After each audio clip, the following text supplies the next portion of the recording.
안녕하세요. 오늘 새로운 피조물 고백기도집 131페이지입니다. 131페이지에 성령 인도에 관한 이야기를 나누도록 하겠습니다. 성령 인도에 대해서는 그 앞부분에도 나눈 바가 있긴 한데, 사실은 저희들이 나누는 모든 내용들이 이 새로운 피조물 고백기도집에 있는 내용들을 나누지만 여기서 배운 게 충분하다고 할 수는 없습니다. 그래서 성령 인도에 대해서 배우실 분들은 꼭 예수선교사관학교의 성령 인도 과목을 꼭 들으시면 좋겠고요. 내년에 모집할 때 다시 한번 도전하셔서 또는 재수강하셔서 과목들마다 좀 깊이 있고 체계적으로 좀 배우시는 걸 추천드리고, 제가 지금 여러분과 나누고 있는 것은 그날 하루하루 우리가 계속 고백을 하는데, 한 구절 한 구절 짚고 이제 고백을 하자는 취지입니다. 그래서 전체적인 내용이 좀 부실할 수 있다는 거 미리 양해 말씀드립니다. 오늘 그 성령 인도는 지난번에 다룬 내용들이 꽤 있긴 하지만, 성경 구절들이 이제 다른 구절들이 이제 발췌가 되어 있기 때문에 저희들이 하나하나 또 찾아가면서 나누도록 하겠습니다. 오늘은 131페이지의 요한복음 14장 26절입니다. 보혜사 곧 아버지께서 내 이름으로 보내실 성령, 그가 너희에게 모든 것을 가르치고 내가 너희에게 말한 모든 것을 생각나게 하리라. 보혜사 곧 아버지께서 내 이름으로 보내실 성령, 그가 너희에게 모든 것을 가르치고 내가 너희에게 말한 모든 것을 생각나게 하리라. 보혜사 곧 아버지께서 내 이름으로 보내실 성령, 그가 너희에게 모든 것을 가르치고 내가 너희에게 말한 모든 것을 생각나게 하리라. 아멘. 이 요한복음 14장 26절 보면 삼위일체 하나님이 다 들어가 있습니다. 아버지께서 예수의 이름으로 보내실 성령. 그러니까 아버지는 그 성령을 보내시는 주체이고요.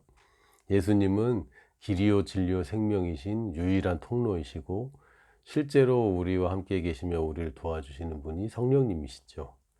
그래서 삼위일체를 설명하려고 보면 굉장히 어렵습니다. 왜냐하면 이게 저희들 3차원의 세계에서 알 수 있는 내용이 아니거든요.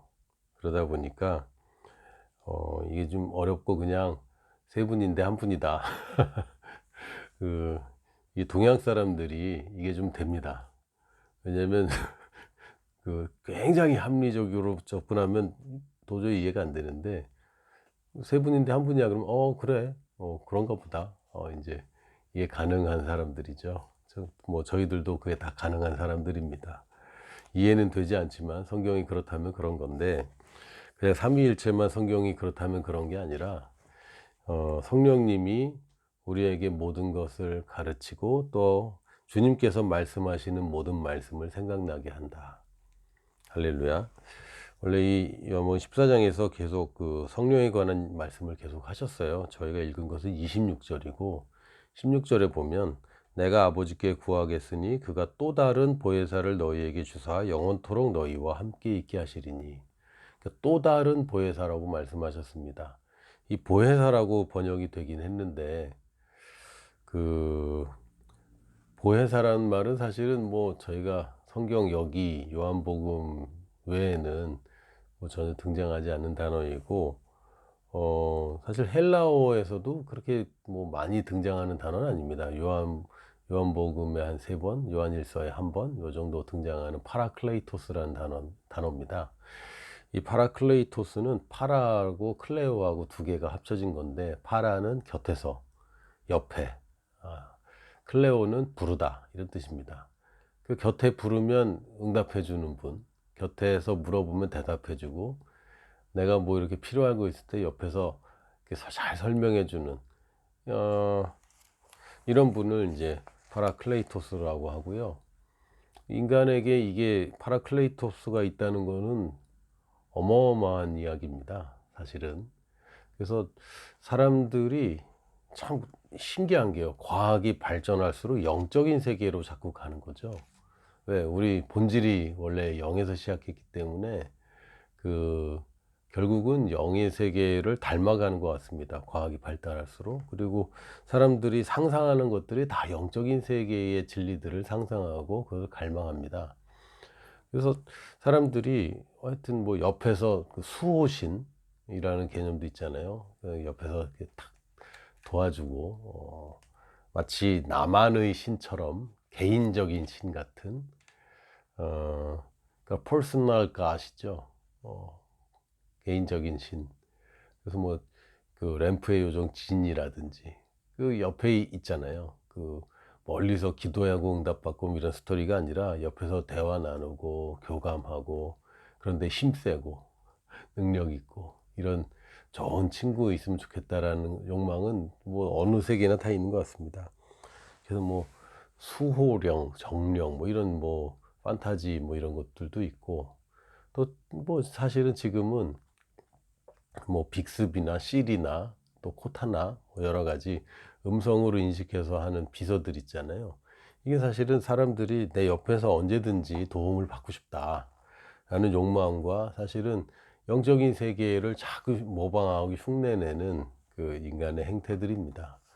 그래서 파라클레이토스라고 하면 내 옆에서 언제든지 불러서 나와 함께 교제할 수 있는 그런 분을 얘기하는데, 이 보면 예수님 재밌는 표현 하셨어요. 16절에 또 다른 보혜사. 원래 보혜사가 있는데 또 다른 보혜사를 보내주겠다는 거죠. 원래 보혜사가 누구냐면 예수님입니다. 예수님 임마누엘, 우리와 함께 하시는 하나님. 하나님이 저 멀리서 이게 만질 수도 없고 볼 수도 없고 대화를 나눌 수도 없는 그런 하나님이 아니라, 하나님이 우리 세계에 오셔서 나와 함께 계시고 또 내가 물어볼 수 있고 대답해 주시고 또 나에게도 또 질문하기도 하시고 나한테 적절하게 지도해 주시는 퍼스널 코치 같이, 개인 PT라고 그러죠. 퍼스널 트레이닝인가요? 그게 PT 받듯이 개인 지도를 받듯이 개인적인 스승님, 개인적인 하나님, 이런 분으로 예수님이 계셨지만 사실은 12명 밖에는 보혜사 역할을 충분히 못 하셨습니다. 다른 뭐 예수님이 육체 안에 있을 때 다른 모든 사람들에게 개인적으로 될 수는 없는 거고 12명에게도 사실은 부족하죠. 그래서 예수님이 야, 내가 가는 게 훨씬 좋아. 내가 가야 성령님이 너희들 각자에게 오실 수 있어. 내가 가야 완성되고 그제야 너희가 하나님의 자녀가 되는 길이 열리고 그제야 성령님이 각 사람에게 보혜사로 오셔서 너희들을 개인적으로 지도할 수 있다라고 얘기하셨어요. 그래서 그 얘기를 하시는 겁니다. 17절에는 그는 진리의 영이라 세상은 능히 그를 받지 못하나니 이는 그를 보지도 못하고 알지도 못함이라. 그러나 너희는 그를 아나니. 제가 성령님을 잘 안다고요? 근데 예수님은 너희가 성령님을 알아 이렇게 말씀하시는 거죠. 잘 모르는 것 같은데, 성령 인도받는 건 너무 어렵다고 생각되는데 너무 자꾸 틀리고 모호하고 이게 맞는지 틀리는지도 자꾸 헷갈리고 받았다 그랬는데 아닌 경우도 꽤 많았는데, 그러나 성경에서 너희는 그를 아나니 이렇게 되어 있습니다. 우리는 성령님을 압니다. 몰랐지만 사실은 알고 있었던 거예요. 언제? 예수님을 믿을 때부터 성령님이 내게 속삭여 주신 그거를 내가 붙잡은 거죠. 올바른 선택을 했기 때문에 예수님을 믿은 것입니다. 그러므로 우리가 그를 안다고 할 수 있는 것은 성령님이 우리를 처음부터 감동하셨고 우리가 예수님 믿게 도와주신 바로 그분입니다. 우리를 인도하셨죠. 너희와 함께 거하시며 또 너희 속에 계시겠습니다. 사실 우리 기도할 때는 이렇게 기도할 게 아니라 이렇게 기도하는 게 맞는 것 같습니다. 우리 안에 계신 우리 안에라는 게 뭐 신체의 어디 일부라고 하긴 뭐하고, 우리가 하트라고 보통 표현하는데요, 심령이라고도 표현하는데 사실 이 인체의 기관으로서의 심장이 아니라 몸의 중심이라는 뜻의 하트입니다. 그래서 심령 그러면 몸의 중심에 가장 깊숙한 곳, 그걸 심령이라고 얘기하는 것이지 내 심장이 두근두근 하는 거 요것도 심장이라고 불러요. 의학 용어로서. 신체 기관으로서 심장인 것이고, 이 우리가 심령이라고 보통 얘기하는 하트는 그 마음속 가장 깊은 곳, 내 안에 가장 깊은 곳에 성령님이 내 영이 되셨습니다. 내 안에 들어와서 나랑 상관없는 영이 아니라 그냥 내 영이 되셨어요. 내가 너희를 고아와 같이 버려두지 아니하고 너희에게로 오리라. 여기 이제 잠깐만 17절에 짚고 넘어갈게. 그는 너희와 함께 거하시며 또 너희 속에 계시겠습니다. 이 두 가지를 얘기합니다. 우리 안에서 내 영이 되신 성령님, 그리고 또한 나와 함께 거하시는 성령님. 이 두 가지를 말씀하고 있잖아요. 그래서 너희와 함께 거하시는데 너희 속에 계시는 거야 라고 얘기한 게 아니라 이게 다른 문장으로 되어 있습니다. 그는 너희와 함께 거하시고 그리고 너희 안에 계신다. 이렇게. 함께 있는 성령님은 뭐고 내 안에 있는 성령님은 도대체 뭡니까?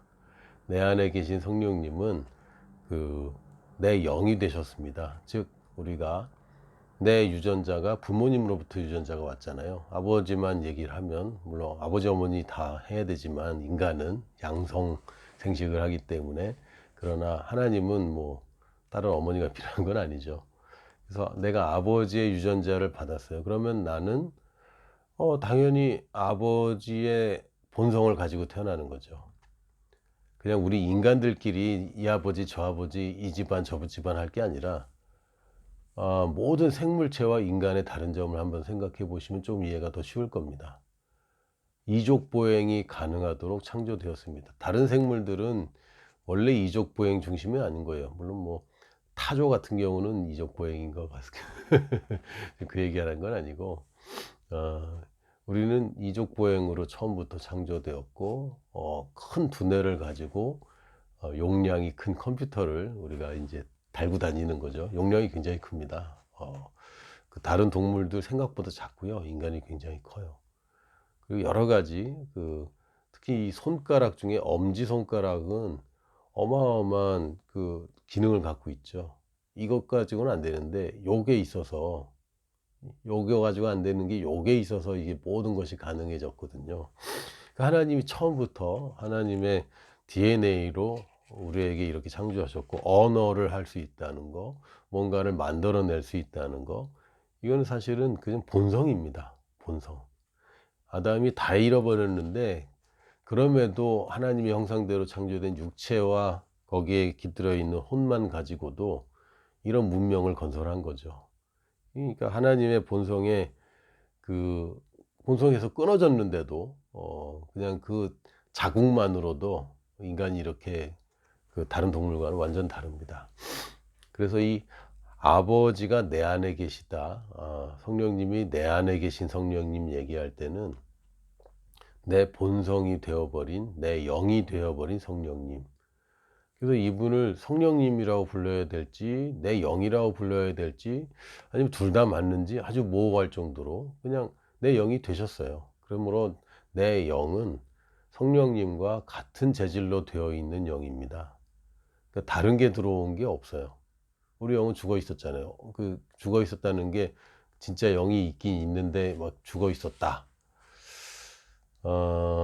그렇게 볼 수도 있긴 있겠지만, 그렇게 표현하기도 하지만 사실은 영이 장착돼야 될 껍데기는 있는데 그 안에 생명력이 없었다, 이렇게 보는 것이 더 이제 정확할 겁니다. 마치 배터리가 방전되어 있는 상태. 그래서 충전되면 배터리가 이제 온전해지는 거죠. 그런데 지구상 어느 누구도 배터리가 다 방전되어 있는 거예요. 그러니까 하늘로부터 누군가가 고용량 배터리가 오셔서 혹은 유선으로 충전을 하기 전에는 배터리들이 다 방전되어 있기 때문에 서로도 충전을 못하는 상태였는데, 하늘에서 온 그 에너지가 우리 배터리를 충전해 주셨죠. 그럼 내가 가진 전기는 내 전기입니까? 하나님의 전기입니까? 사실 우리가 쓰고 있는 지금 전기들은요, 어느 나라나 어느 곳이나 이 전자의 흐름인데, 전자는 어떤 원자에 속한 전자도 다 동일한 전자예요.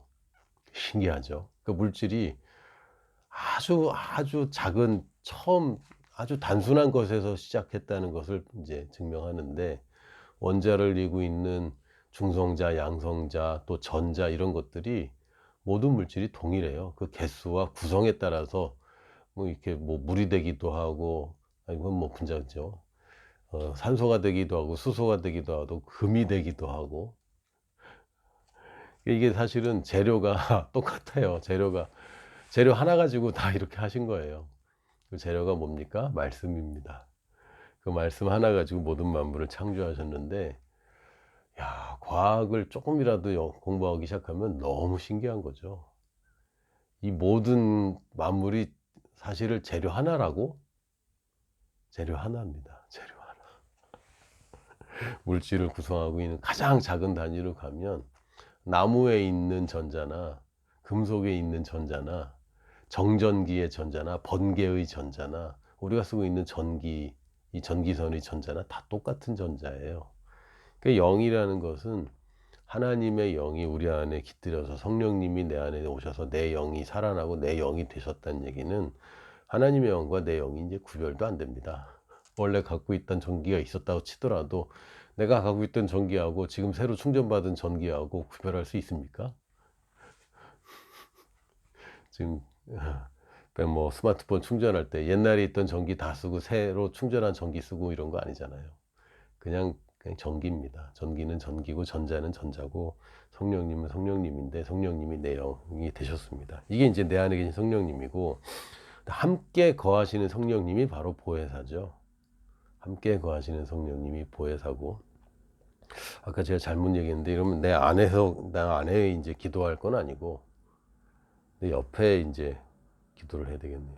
오른쪽인지 오른쪽이겠죠. 오르니까 내 오른쪽에다 대고 기도를 하는 게 더 맞을지도 모르겠습니다. 성령님이 내 곁에 계시기 때문에 그 예수님이 임마누엘 하신 하나님이셨고 그래서 보혜사로 계셨는데 이제는 모든 사람에게 이 보혜사를 각각 함께 거하도록 예수님은 떠나시고 우리에게 또 다른 보혜사 성령님을 보내주셨습니다.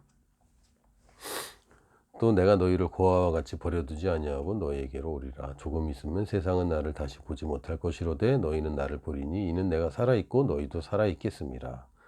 그날에 내가 아버지 안에 너희가 내 안에 내가 너희 안에 있는 것을 너희가 알리라. 이렇게 얘기하시면서 그러다가 뭐 유다가 뭐 잠깐 질문해서 다른 얘기 하셨다가 내가 아직 너희와 함께 있어서 이 말을 너희에게 하였거니와 26절에 보혜사 곧 아버지께서 내 이름으로 보내실 성령, 지금까지 이제 성령님을 보내신다는 얘기를 했고요. 지금은 그 보혜사로 오시는 성령님이 무슨 일을 하시는가? 너희에게 모든 것을 가르치고 내가 너희에게 말한 모든 것을 생각나게 하리라. 이게 성령님이 하시는 일이죠. 우리가 구하면 됩니다. 성령님께 가르쳐 달라고 얘기하고 또 성령님이 생각나게 옆에서 말씀해 주시기 때문에 사실 성령 인도를 받는 것은 내가 얼마나 성령님을 인정하고 성령님을 의지하느냐에 따라서 성령 인도를 받고 못 받고가 생기는 것입니다. 내 명철을 의지하고 명철, 내 이해, 내 understanding 혹은 내 지식을 이제 자꾸 따라가고 그래도 세상에서는 이렇게 하는 거야 라고 하는 섣부른 경험에서 나온 결정들을 따라가면 성령님의 인도를 못 받죠. 그러니까 성령님으로 하여금 성령님 나를 인도해 주세요 라고 자꾸 그렇게 접근할 게 아닙니다. 이분은 나 인도하려고 오신 분이에요. 근데 그분한테 인도해 달라고 얘기하는 거 되게 이상한 거죠. 제가 이제 뭐 운동을 하려고 PT를 하고 뭐 트레이너를 만났을 때 트레이너한테 제발 저를 가르쳐 주세요 라고 얘기하면 아 그럼요 제가 그 당신 한 사람 가르치려고 지금 여기 함께 있습니다 라고 얘기하겠죠. 그런데 거기다가 제발 좀 가르쳐 주시옵소서 막 이러면 그분이 당황할걸요. 이 사람 왜 이러지? 내가 이거 하러 왔는데 왜 나는 당연히 이거 할 거라고 기대를 해야지 이걸 해달라고 자꾸 이렇게 조르는 것은 도대체 이게 뭐지? 이게 납득이 안 되고 영 엉뚱한 짓을 하고 있는 거예요. 그래서 인도를 받아내려고 하는 것 자체는 굉장히 잘못된 접근 방식입니다. 하나님 내게 말씀해 주시옵소서 뭐 이렇게 얘기하는 것은, 아니 모든 것을 가르쳐 준다고 그랬고 또 가르쳐 준 것 중에 잊어버린 것이 있다면 또 생각나게 해 주신다고 그랬는데, 그럼 뭐 우리가 얼마나 관심을 쏟는가, 얼마나 잘 분별하는가의 문제지, 하나님이 말씀하도록 하는 것에는 아무 문제가 없어요. 하나님 말씀하는 거 좋아하세요. 하나님은 자녀들과 대화하는 거 좋아하시고 자녀들 가르쳐 주시고 또 인도하는 거 좋아하시는 분입니다. 어, 성령님은 우리 인도하는 거 좋아하세요. 너무 감사하게도 성령님 무뚝뚝하게 제발 도와달라 그러면 너의 정성이 갸륵하니 뭐 그런 분이 아니잖아요. 얼마나 감사합니까? 그거 하러 오셨습니다. 우리 도와주러 오셨고 우리 가르치고 생각나게 하려고 오셨습니다. 다시 말하면 우리 인도하려고 오셨기 때문에 성령님의 인도를 받는 것은 아주 자연스러운 것이고, 나는 성령님의 인도를 받을 수 있는 모든 준비가 다 돼 있다. 단지 내가 얼마나 말씀에 우선순위를 두는가, 내가 말씀을 얼마나 중요하게 여기는가. 아니 성령님이 기록해 놓은 성경 말씀도 중요하게 생각 안 하면, 그러면서 뭔가를 또 다른 걸 가르쳐 달라고 그러면 그거 되게 이상한 얘기입니다. 제가 한 번은 그 사진 작가이고 또 교수님인 분이 제 주위에 살고 계셔서 한번 부탁을 한 그 할아버지셨거든요. 완전 할아버지는 아닌데 미국인 산타클로스처럼 이렇게 수염을 멋지게 기르신 할아버지였어요. 그런데 할아버지한테 말하기 조금 그래서 부인한테 한번 물어봤거든요. 그 남편한테 내가 부탁하면 내가 카메라 이렇게 찍는 거 가르쳐 줄까? 그렇게 가르쳐 주실까요? 이제 물어봤더니 그 분이 아이 너무 좋아할 거라고, 가르치는 거 너무 좋아한다고. 그렇죠. 사진 찍는 것도 좋아하고 가르치는 것도 좋아하니까 사진과 교수죠. 너무 좋아한다고. 근데 어, 매뉴얼을 읽고 오지 않은 사람은 안 가르친대요, 자기 남편이. 그때 제가 와 그렇지, 이게 맞는 거지. 사진기에 대한 설명은 사실 사진기 사면은요 설명서 다 들어있어요. 다 들어있고, 물론 요새 스마트폰은 설명서도 안 주더라고요. 그냥 사람들이 알아서 그냥 쓰도록 그냥 내팽개치는데 사실은 그 설명서도 안에 다 있습니다. 설명서가 되어 있는 그런 그 웹사이트로 연결이 다 돼 있는데, 그걸 이제 사람들이 잘 안 보는 거죠. 아주 다 거기 뭐 홈페이지나 뭐 이런 웹사이트가 있어요. 그걸 이제 들어가면 이 핸드폰에 대한 설명서가 다 인터넷에 다 있습니다. 근데 매뉴얼도 안 읽고 와서 매뉴얼에 있는 얘기를 가지고 자꾸 하면 교수님 입장에서는 이거는 되게 답답한 일입니다. 그건 내가 다 써서, 하나님 입장에서는 다 써서 야 기본적인 건 여기 다 있으니까 일단 이걸 봐 라고 얘기하는데, 그거는 관심이 없어요. 그거 말고요 이걸 가르쳐 주세요 라고 얘기하면, 근데 이걸 내가 가르쳐 줘서 네가 이걸 하지도 못하고, 제자들도 그랬잖아요. 자기 감당할 수 있다고. 내가 볼 땐 너희 못한다. 그런데 저 할 수 있다고. 예수님이 아니야, 특히 베드로 너는 나를 3번 부인할 거야. 그때 자기 안 그러겠다고. 그러니까 하나님이 주신 써놓으신 것에 관심이 없는 사람은 사실 그 코칭이 잘 안 됩니다. 그래서 우리가 말씀을 가장 기본적으로 놔두는 것이 그 말씀 성령님이 적어주신 거라고 저희들이 믿거든요. 그 적어주신 것들이 있으면 그거 보면서 그래도 이해가 안 되고 그러면 여쭤보면 왜 안 가르쳐 주시겠어요.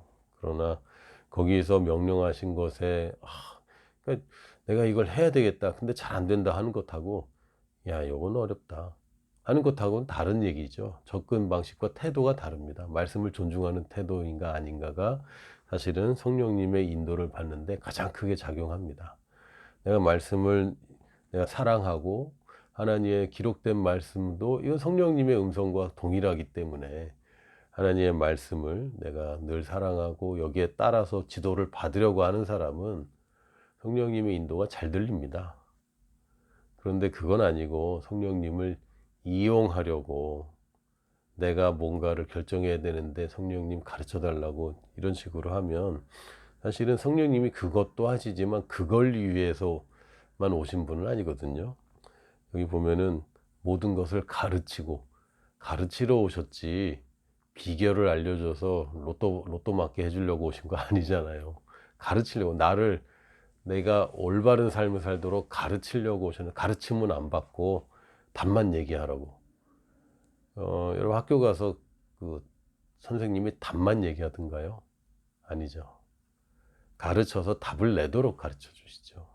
가르치시고 내가 너에게 말한 모든 걸 생각나게 한다고 했는데 주님이 나한테 뭐라고 말씀하시는지는 읽지도 않아. 그럼 뭘 생각나게 해줘요? 생각나게 해줄 게 없는데. 그러니까 성령님은 가르치러 오셨다. 그러면 나는 배우려고 하는 자가 인도를 받는 것이고, 생각나게 하신다는 얘기는 내가 말씀을 사모하고 말씀을 알고 있을 때 그게 이제 생각나게 하는 것이, 재료가 없으면 요리 못 해줍니다. 그래서 우리가 성령님의 인도를 얘기할 때는 성령님은 나를 가르치고 생각나게 하려고 오셨다. 가르침을 받으려고 하고 또 생각날 재료들을 내가 가지고 있으면 성령님 인도받는 거 자연스러운 것입니다. 할렐루야. 성령 인도는 그냥 우리는 받습니다. 받아야 된다, 받을 수 있다가 아니라 우리는 성령님의 인도를 받습니다. 131페이지 함께 고백하고 마칠게요. 성령 인도. 보혜사 곧 아버지께서 내 이름으로 보내실 성령, 그가 너희에게 모든 것을 가르치고 내가 너희에게 말한 모든 것을 생각나게 하리라. 내 양은 내 음성을 들으며 나는 그들을 알며 그들은 나를 따르느니라. 무릇 하나님의 영으로 인도함을 받는 사람은 곧 하나님의 아들이라. 나는 주님의 양이므로 주님의 음성을 들을 수 있습니다. 주님은 오늘도 내 안에 계셔서 내가 맡기고 내놓는 모든 일에 나를 여러 가지 방법으로 인도하십니다. 나는 내 삶의 더 많은 부분을 주님께 맡기고 인도받음으로써 더 풍성한 그리스도인의 삶을 누리며 삽니다. 인도받으면 풍성해집니다. 할렐루야. 내일은 주일이니까 주일에는 여러분 속한 교회에서 오시는 기름 부음과 또 강단 메시지를 통한 그 기름 부음을 잘 취하는 데 집중하시고 저희는 또 월요일에 또 만나요.